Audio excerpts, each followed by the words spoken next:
What's going on, everybody? Welcome back to another episode of Turn on the Jets, or TOJ Talks. Started getting used to still not saying it, Turn on the Jets podcast. TOJ Talks presented by Badlands. Mid-Saturday afternoon episode here. A couple days out from the NFL Combine. Slower week. Wanted to come on here, hop on, answer some of the Discord questions, and then we'll have a much longer episode next weekend, recapping the Combine, news and notes of what I heard on the ground, meetings with coaches, front office people, scouts, agents, all those different types of things. So we'll have a lot on next week's episode. I want to come on here again, just talk a little bit about some of the Discord questions I got. Not much news since I recorded the TOJ pod on Thursday. Biggest kind of change, I guess, was the NFL salary cap. The official number came out. It'll be $255.4 million, I believe, up about $30 million, from a year ago. It puts the Jets in the green. Obviously every team got $30 million in cash. It's not just the Jets, but puts the Jets in the green about $15 million or so, below the cap, at least before any restructures, any cuts, which obviously, is a positive for them. It's a positive for everybody. It's probably more so a positive for teams like the Dolphins, Bills, Saints, etc., that are so far over the cap, getting them underneath. Maybe they won't have to cut one or two guys or don't have to go back and restructure a guy. So that's obviously one news, and I'll talk about how it affects Bryce Hoff potentially and others. The one thing I wanted to kind of talk about quickly before I get on a roll of anything else, seeing a lot of Zach Wilson highlight tapes on Jets Twitter, and Jamal, begging and pleading on people's knees for Jamal Adams to be back. Look, everyone can fan how they want to fan or cover the team how they want to cover the team. That's perfectly fine with me. I don't like the day that Zach Wilson's traded will be a better day for the Jets. It hasn't worked out here. It's nothing, it's not all Zach's fault. It's not all the Jets' fault. It's not sometimes just not very good, doesn't have it. And, also, not the best maybe circumstances for him or anybody else, right? Like those are all fair things. And, again, I understand if you're a Zach Wilson defender, I'm not sure really what you're defending, but at the same time, like I get it, right? Like it happens. Maybe you don't believe in the head coach, the GM, whatever it may be. Oh, that's fair. But please stop with the 6-minute, 3 years, a 6-minute highlight tape over 3 years for a quarterback. And, the first three plays are checkdowns in a game they lost. I get the engagement, thing on Twitter and whatever. We're better. His fan base is better than that. Like, come on, guys. You got people saying Bryce Huff's not valuable, and and all these different things, and don't go pay a receiver. And at the same time, posting Zach Wilson highlight tapes and begging and pleading for Jamal Adams to come back. Look, if Jamal Adams comes back on a veteran minimum as the third linebacker, third or fourth safety, sure. Was a great Jet, no doubt about it. 2-time All-Pro, 2 Pro Bowls in 3 years. Netted the Jets 2 first-round picks that got them AVT, and Garrett Wilson, great. Was pretty big asshole on the way out. And, scorched earth with the Jets organization, the Jets fan base, claimed, things of depression, went on and danced and did a whole video on Instagram Live, and the hit piece with Manish and all these different things, going back to the New England game, where he said, we need some more dogs in here, and just super disrespectful to everybody in that locker room. And then, look, it wasn't just Adam Gase. Okay.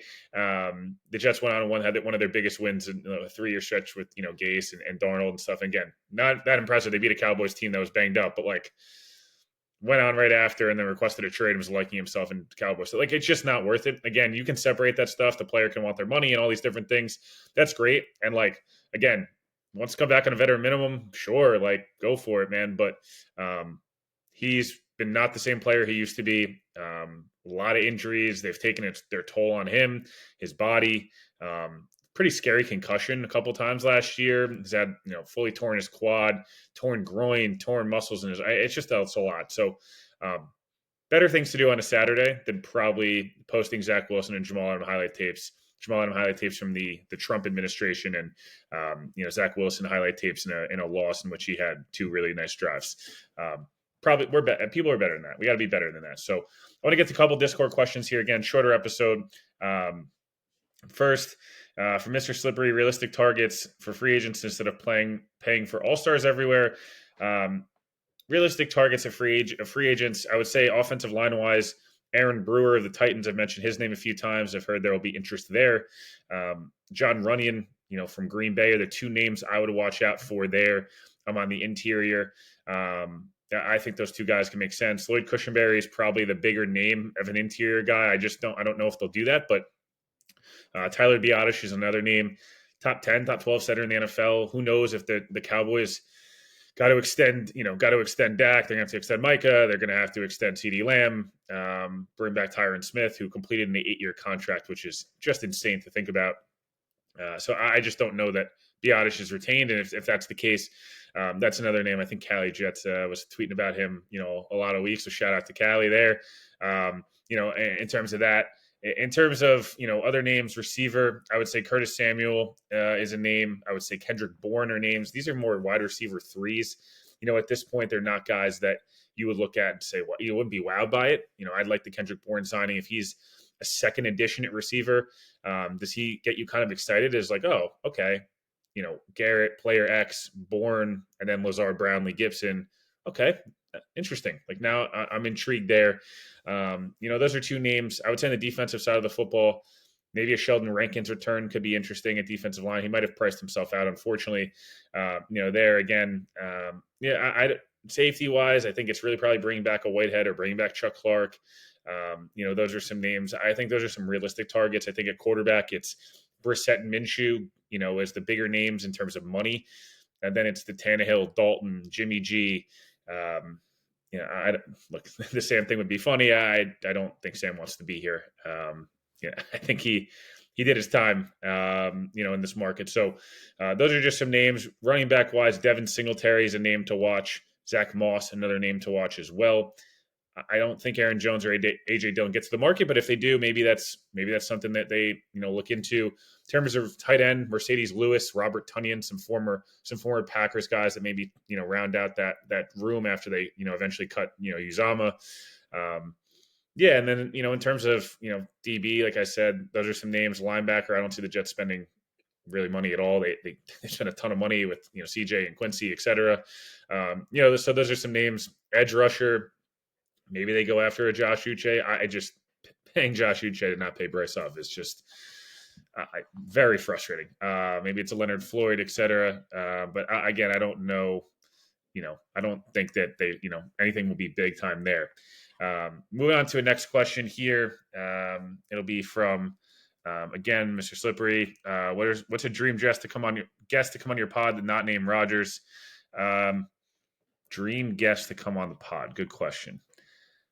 Josh McCown, he's such a smart football mind. Obviously coached in the NFL, played in the NFL forever. Kind of would love to hear more about, that era, with Darnold and the year before, obviously with Bulls, and then, kind of how that transitioned, him to working with young quarterbacks. His opinion on quarterbacks would be super interesting to hear about. Some of the stories, Johnny Manziel was talking about on Shannon Sharp's pod the other day would be really interesting. So he's one that's maybe not the name that you would assume stick out. Curtis Martin would be, another one as well. Those are just a couple, maybe, coming on here in Hawaii or Brick, be able to come on, talk some offensive line.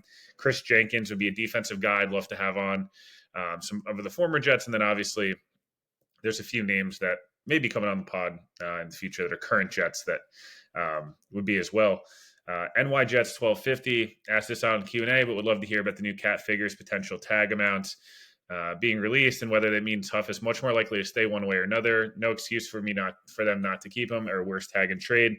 Now, since the defensive end tag, they can even work around. Look, so I kind of mentioned this at the top.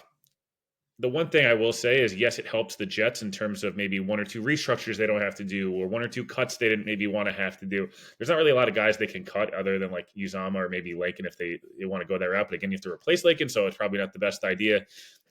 Realistically, not cutting Lazard to eat all that dead money. So I say all that to say, like, it helps them in a sense. If they want to tag him, they could with it pretty simply.